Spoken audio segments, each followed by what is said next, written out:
Alors, nous manifestons aujourd'hui pour les soignants, les résidents dans les EHPAD, les SIAD, pour les conditions de travail, où nous travaillons à flux tendu depuis des mois et des mois, où nous devons nous occuper de résidents qui ont des problèmes de santé très avancés, des problèmes physiques, psychologiques, avec des prises en charge notamment de résidents qui ont des démences, donc avec une approche plus particulière pour ces résidents-là, qui ont besoin qu'on ait du temps au niveau relationnel pour pouvoir effectuer des soins au quotidien dans la bientraitance. Et aujourd'hui, les conditions de travail font que nous sommes appelés à effectuer nos soins trop rapidement avec des rappels de soignants. Moi, je suis faisant fonction de cadre dans un EHPAD et au quotidien, nous avons des arrêts de travail parce que nos soignants sont en épuisement professionnel.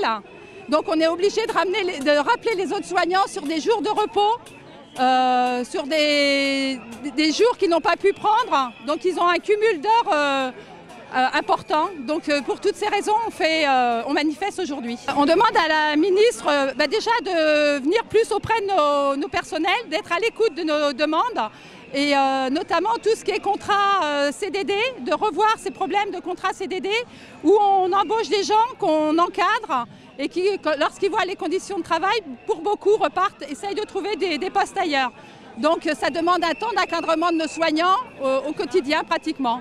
Donc beaucoup de charges de travail supplémentaires, je dirais. Mais on espère une écoute de notre ministre pour tous nos soignants et surtout et en priorité pour nos résidents.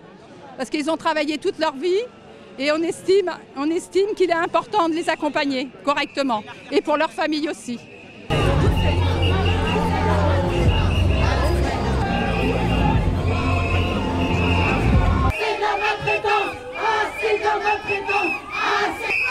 La maltraitance des salariés, des directeurs.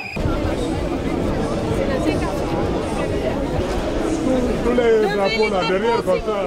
Ça devient de plus en plus impossible de travailler, de prendre en charge les personnes.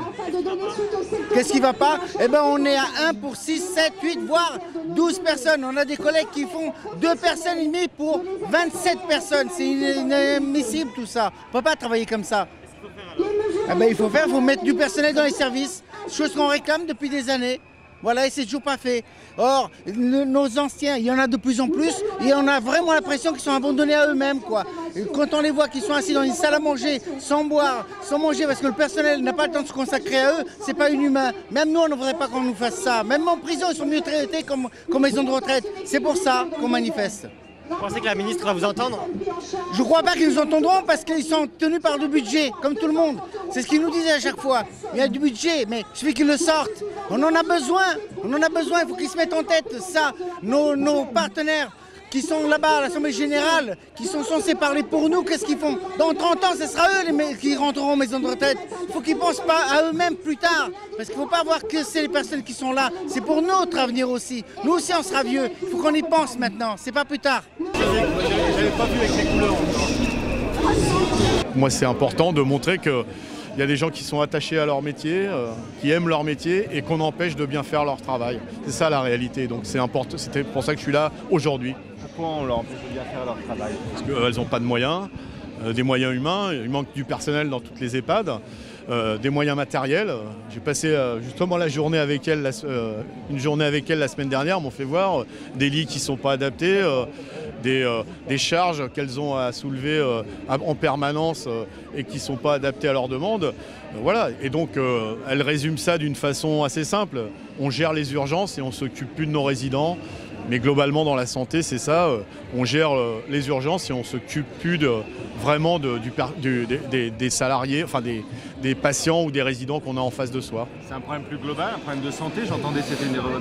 C'est un problème, oui, de conception de la santé dans ce pays. Est-ce que la santé, c'est une dépense ou est-ce que c'est un investissement? Est-ce que c'est pas un signe de modernité de mettre les moyens nécessaires dans la santé, de bien s'occuper, de prendre soin du personnel qui s'occupe des patients? Nous, on considère que c'est un investissement et donc il faut dégager des moyens.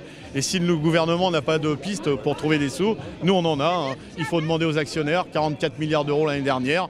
Il faut demander à tous ceux qui sont venus au château de Versailles la semaine dernière déjeuner ou dîner avec le président de la République, pourquoi ils ne payent pas leurs impôts? S'ils payaient leurs impôts, ça ferait beaucoup de sous pour la protection sociale. Vous voyez, on a des solutions pour trouver de l'argent. Aujourd'hui, c'est une journée de mobilisation. Ce que j'entends des personnels, et elles ont raison, je dis elles parce que c'est beaucoup de femmes, c'est qu'on les écoute. Qui peut mieux chiffrer les besoins d'emploi, les besoins matériels, que celles qui sont au quotidien confrontées à ces problèmes? Donc il ne suffit pas de dire comme ça, je mets 50 millions sur la table. Évidemment, pour les citoyens lambda, 50 millions, ça fait beaucoup. Mais au regard des besoins qu'il y a, c'est largement insuffisant. Donc combien il faut d'embauches par EHPAD, combien ça fait au niveau national, combien il faut d'investissement pour moderniser le matériel, ce que je vous disais. Et là, on chiffrera une enveloppe qui sera largement supérieure aux 50 millions, vous verrez. Le message au gouvernement, premièrement, c'est ne considérez pas ceux qui travaillent comme un coût. C'est un investissement. Vous voyez, je pense que les EHPAD, mais le personnel de santé en général, c'est une bonne image, un bon reflet des salariés. C'est des salariés qui sont attachés à leur travail, qui aiment bien faire leur travail. Et elles sont confrontées à quoi? À un manque de moyens qui les empêche de bien faire le travail. Quand vous entendez des salariés qui disent on gère les urgences, on ne peut plus bien faire notre travail, c'est qu'il y a vraiment un souci. Donc c'est ça le message. Ce n'est pas un message qui est nouveau, hein. Dans les EHPAD, ça fait des mois et des mois qu'il y a des grèves locales. Et c'est bien qu'aujourd'hui, ce mouvement, établissement par établissement, il puisse converger. En plus, dans l'unité syndicale, c'est quand même une bonne chose quand les syndicats se mettent ensemble pour se mobiliser. Ça donne confiance. Donc voilà, c'est ça le message.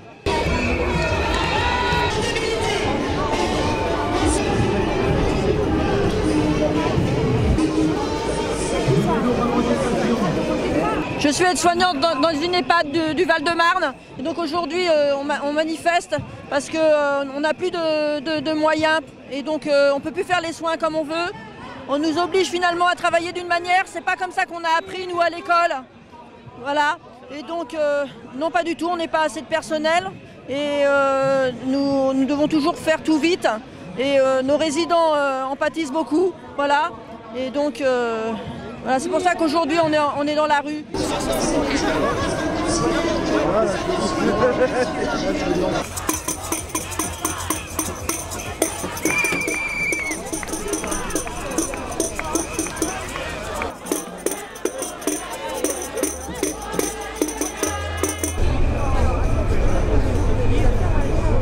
Des emplois pour nos aînés, des emplois pour nos aînés, des emplois pour nos aînés, des emplois pour nos aînés. Nous sommes des milliers en France à manifester, à faire grève pour contraindre ce gouvernement à changer d'orientation. Ce gouvernement ne répond absolument pas à nos revendications. Nous avons dit à la représentante du cabinet, tout d'abord, que nous exigeons des excuses de la ministre qui considère que les établissements sont mal gérés, et notamment les établissements publics. C'est un scandale. Nous avons exigé que des réponses précises soient apportées à 4 revendications qui unifient ce mouvement aujourd'hui. Quand ce gouvernement va-t-il répondre au taux d'encadrement de 1 pour 1? Quand ce gouvernement va-t-il répondre en arrêtant sa réforme de la tarification qui se traduit par des centaines de suppressions de postes? Et le ministère a eu le toupet de nous dire que cette réforme est attendue par tout le monde. Non, elle n'est attendue par personne. Les patients, voilà.